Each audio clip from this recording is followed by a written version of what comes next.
नमस्कार दोस्तों, स्वागत है आपका वेदांत क्लासेस में। आज हम उत्तर प्रदेश पीसीएस का एग्ज़ाम जो 2025 में अभी-अभी संपन्न हुआ है, उसमें उन प्रश्नों पर चर्चा करेंगे जो उत्तर प्रदेश विशेष से पूछे गए हैं। दोस्तों, पीसीएस की तैयारी करने वाले या आरओ एआरओ की तैयारी करने वाले छात्रों के बीच में एक विशेष कौतूहल का विषय होता है कि उत्तर प्रदेश स्पेशल से कितने प्रश्न आते हैं। परंतु मैं दोस्तों आपको आश्वासन देना चाहता हूं कि ये उत्तर प्रदेश यूपीएससी के पैटर्न को फॉलो करता है।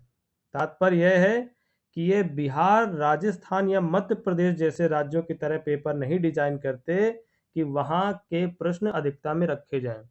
जैसा कि आप बिहार के प्रश्नों को देख सकते हैं, बिहार में जो पीसीएस हुआ है वहां देख सकते हैं, वहां आपको बिहार से ज़्यादा प्रश्न मिलेंगे। राजस्थान की बात करेंगे तो राजस्थान से ज़्यादा प्रश्न मिलेंगे, एमपी के भी प्रश्न वहाँ के एग्ज़ामों में ज़्यादा मिलते हैं। पर हमारा उत्तर प्रदेश ऐसा है जो एक ऐसा स्टैंडर्ड सेट करना चाहता है जिससे छात्रों को ये ना लगे कि वह उत्तर प्रदेश में है तो उत्तर प्रदेश का विशेष लाभ ले सकते हैं। क्योंकि मैंने इस प्रश्न पत्र को एनालिसिस किया तो मुझे लगा कि 10 क्वेश्चन जो डायरेक्ट पूछे गए हैं 150 में 150 में मात्र 10 प्रश्न जो है वो पीसीएस के पेपर में उत्तर प्रदेश विशेष से पूछे गए हैं और ये बहुत ही कम आंकड़ा है। खैर, फिर भी जो कुछ भी है हम चलते हैं, देखते हैं कौन कौन से प्रश्न है। शुरू करते हैं। प्रश्न नंबर 1 है हमारा, सिंधु घाटी सभ्यता से संबंधित। ये प्रश्न सिंधु घाटी सभ्यता से पूछा गया है।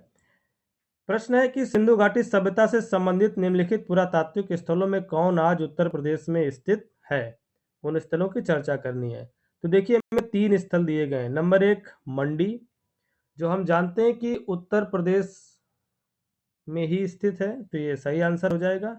राखीगढ़ी की बात करें तो राखीगढ़ी का हमने नाम बहुत सुना है और ये हरियाणा में स्थित है। कहाँ पर है? हरियाणा हरियाणा में स्थित है। ठीक है। और किस जिले में? हिसार जिले में। तो ये हरियाणा के हिसार जिले में स्थित है राखीगढ़ी। दूसरा स्थल बात करें हुलास, तो जानते हैं ये उत्तर प्रदेश का ही है और उत्तर प्रदेश के सहारनपुर जिले में है। कहाँ पर है ये? सहारनपुर जिले में। ठीक। एक स्थल मांडा नाम से भी आता है कभी कभी पेपर में, जो कि जम्मू कश्मीर में स्थित है, तो उसको लेकर के कंफ्यूज ना हो। तो इस प्रकार हम देखेंगे कि कौन कौन से सही हो जाएंगे, यानी पहला और तीसरा, यानी B is the right answer, यानी सेकंड सेकंड हमारा राइट आंसर हो जाएगा। अगले प्रश्न की ओर चलेंगे। अगला प्रश्न आपके सामने इस प्रकार है। प्रश्न नंबर 2, दूसरा प्रश्न क्या पूछा गया समझते हैं। दूसरा प्रश्न पूछा गया आपके मध्यकालीन इतिहास से, जिसमें आपको कालानुक्रम सेट करने हैं। जैसे कि इसमें 4 युद्धों का वर्णन किया गया है, एक एक करके समझते हैं।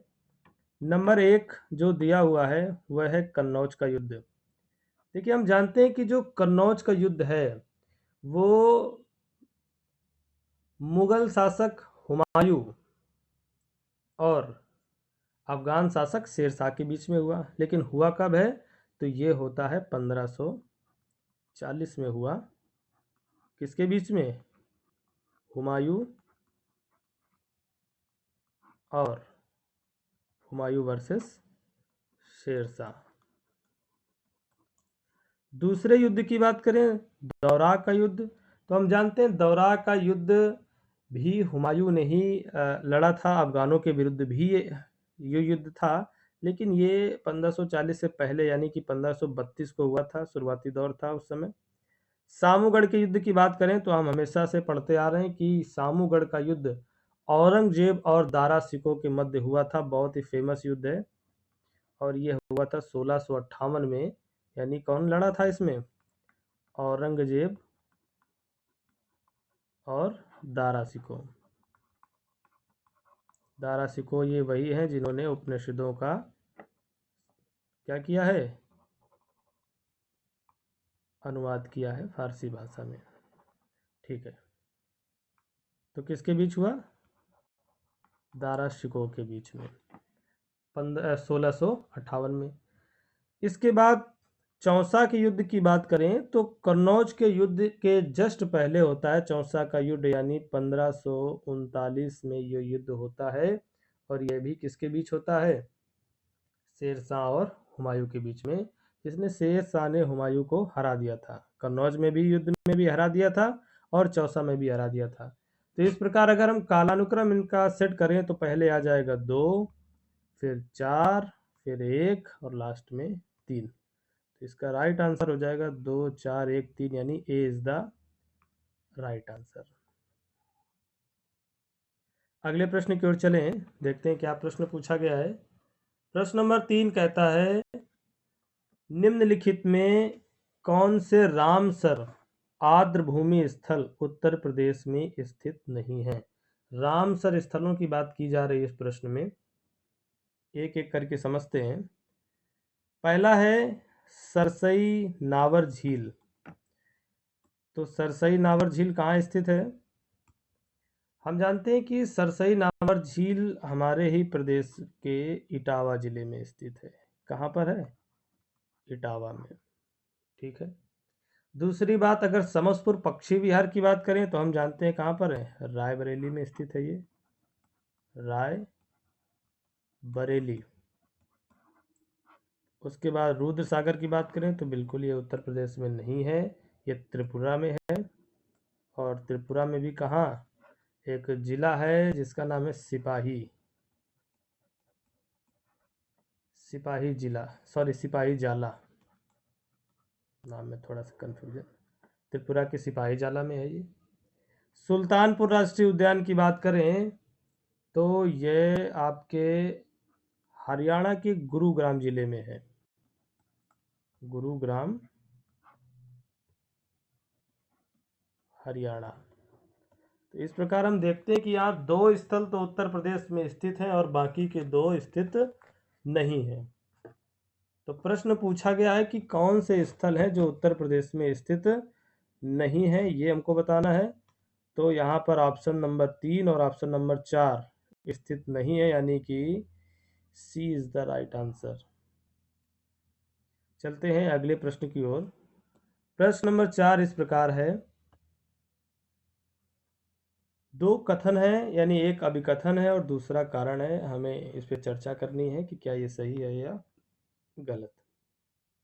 अभिकथन कहता है, बुलंद दरवाजा का निर्माण किसने किया?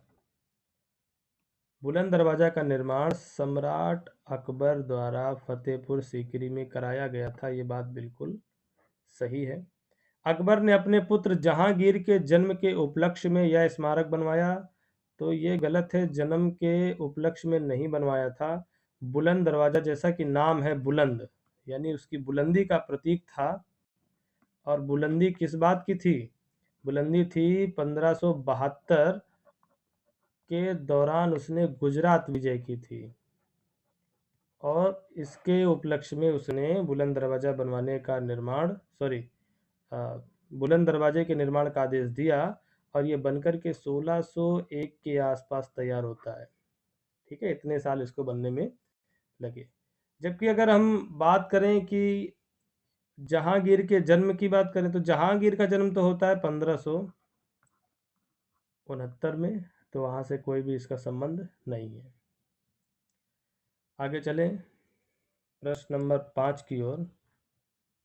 तो इसका ये समझ लेते हैं क्या इसकी व्याख्या है कि नहीं। देखिए 4 नंबर में अभी हम थोड़ा सा आधा अधूरा रह गया। 4 नंबर में अभिकथन तो बिल्कुल सही है, यानी ए सही है और कारण आर गलत है, यानी कि 2 इसका सही हो जाएगा, ए सही आर गलत। आगे चलें, अगला प्रश्न किससे संबंधित है। देखिए प्रश्न नंबर 5 संबंधित है वन स्थिति रिपोर्ट जो 2023 में आई थी, उसमें उत्तर प्रदेश के कुछ आंकड़े पूछे गए हैं। तो देखिए समझते हैं क्या पूछा गया है। प्रश्न कहता है कि किन जिलों में उनके कुल क्षेत्रफल के 20% से अधिक पर वन हैं। 3 जिले हमको दिए गए हैं और हमें बताना है कि 20% से ज्यादा किस जिले में वन है। बहराइच की बात करें तो 2023 की रिपोर्ट कहती है बहराइच में 10 से 12% के आसपास ही वन क्षेत्र हैं। कुल क्षेत्र की बात हो रही है, भी समझिएगा। चंदौली की बात करें तो चंदौली में लगभग अगर बात करें तो 21.63% आपके वन क्षेत्र हैं। श्रावस्ती की बात करें तो 20.95%, यानी पूछा है 20% से अधिक, तो चंदौली और श्रावस्ती दोनों में 20% से अधिक है, यानी इसका आंसर हो जाएगा विकल्प बी, यानी 2 और 3 दोनों। ठीक, ये इसका राइट आंसर हो जाएगा। प्रश्न नंबर 6 की तरफ चलें। 6 नंबर प्रश्न कहता है कि कौन से युग्म सुमेलित हैं। ठीक है, प्रश्न नंबर 6 को मैं उत्तर प्रदेश स्पेशल का प्रश्न नहीं मानता हूं, लेकिन फिर भी मैंने रख लिया है क्योंकि एक पॉइंट उत्तर प्रदेश से जुड़ा हुआ है। और क्या है समझते हैं। इसमें एक तरफ आपको रेलवे मंडल दिए गए हैं, ठीक है, और दूसरी तरफ उनके मुख्यालयों की चर्चा की गई है। तो ये है आपके रेलवे मंडल और इधर आपके रेलवे मुख्यालय। अगर हम देखें कि उत्तर रेलवे, यानी कि उत्तर रेलवे को नॉर्थ रेलवे यानी एनआर लिखते हैं, एनआर का मुख्यालय दिल्ली में है, तो ये बात बिल्कुल सही है। दूसरी तरफ उत्तर पूर्वी रेलवे यानी एन, पूर्वी यानी ईस्टर्न, एन ई, रेलवे मतलब आर, एन ई आर का मुख्यालय गोरखपुर में है, ये बात भी बिल्कुल सही है। उसके बाद दक्षिण पूर्वी रेलवे की बात की गई तो देखिए कटक में पहली बात तो मुख्यालय है नहीं, और दक्षिण पूर्वी रेलवे की अगर बात की जाए तो इसका मुख्यालय आपका हो जाता है Kolkata garden reach, Kolkata garden reach. तो यहाँ पर 3 नंबर सुमेलित नहीं है, पहला और दूसरा सुमेलित है। इस प्रकार इसका आंसर हो जाएगा आपका 1 और 2 सुमेलित, यानी विकल्प में अगर चलें तो विकल्प डी आपका लास्ट में दिया हुआ है, ये आपका सही सुमेलित है। 1 और 2 सुमेलित है, जबकि तीसरा सुमेलित नहीं है। प्रश्न नंबर 7 की तरफ चलें। 7 नंबर प्रश्न कहता है उत्तर प्रदेश की एक जिला एक उत्पाद यानी ओडीओपी योजना के अनुसार मूंज उत्पाद निम्नलिखित में से किस जिले से संबंधित है। यानी मूंज से किस जिले में ज़्यादातर वस्तुएं बनती हैं और उसको वहां का ओडीओपी घोषित किया गया है, यानी वन डिस्ट्रिक्ट वन प्रोडक्ट। तो देखिए मूंज उत्पाद अमेठी और सुल्तानपुर, ये दोनों यहाँ के प्रमुख उत्पाद हैं। तो अमेठी और सुल्तानपुर इसका राइट आंसर हो जाएगा। क्या बनता है इसमें, इसकी टोकरियाँ बनती हैं, इसकी चटाई बनती हैं, इसकी जो मूंजा घास होती है उससे रस्सियाँ भी बनती हैं और भी सजावटी चीज़ें भी बनती हैं। संत कबीर नगर का यहाँ पर कोई रोल नहीं है, तो ये गलत हो जाएगा। इस प्रकार 1 और 2 आपके सही हैं, तो इसका राइट आंसर हो जाएगा ऑप्शन फर्स्ट 1 और 2। चलते हैं अगले प्रश्न की ओर। प्रश्न नंबर 8 इस प्रकार है, उत्तर प्रदेश के निम्नलिखित जिलों में से किस जिले यानी कौन से जिले उत्तर प्रदेश के केवल एक अन्य जिले के साथ अपनी सीमा साझा करते हैं। पिछली क्लास में जो यूपी स्पेशल की क्लास छत्रपाल सर द्वारा चल रही है उसमें आपको उन्होंने विस्तार से बताया कि कौन से जिले कितने जिलों को स्पर्श करते हैं, कौन सा जिला सबसे ज़्यादा सीमा बनाता है, कौन सा कम सीमा बनाता है। सारी विशेष चर्चाएं उस वीडियो में हैं, आप जाके देख सकते हैं। फिर भी यहाँ पर मैं बता दूं कि जो आपका ललितपुर जिला है वह सिर्फ एक जिले के साथ सीमा साझा करता है। ठीक है, ललितपुर जो है 3 तरफ से मध्य प्रदेश से घिरा हुआ है और एक तरफ से सिर्फ किससे सीमा साझा करता है, यूपी के झांसी जिले से। किस जिले से सीमा साझा करता है, झांसी से। बाकी 3 तरफ किससे घिरा हुआ है, एमपी से। ठीक है, एमपी से घिरा हुआ है। सहारनपुर की बात करें तो सहारन एक से अधिक जिलों के साथ सीमा साझा करता है, लेकिन अगर कहें कि हरियाणा और उत्तराखंड के साथ सीमा कौन साझा करता है तो यहाँ प्रश्न का उत्तर सहारनपुर हो सकता था। इसके अलावा अगर सोनभद्र की बात की जाए तो कई बार पूछा जाता है कि उत्तर प्रदेश का ऐसा कौन सा जिला है जो 4 राज्यों के साथ सीमा साझा करता है। तो एक तो सोनभद्र यूपी के साथ है, दूसरा एमपी के साथ है, और तीसरा आपका छत्तीसगढ़ के साथ है, और चौथा झारखंड के साथ है।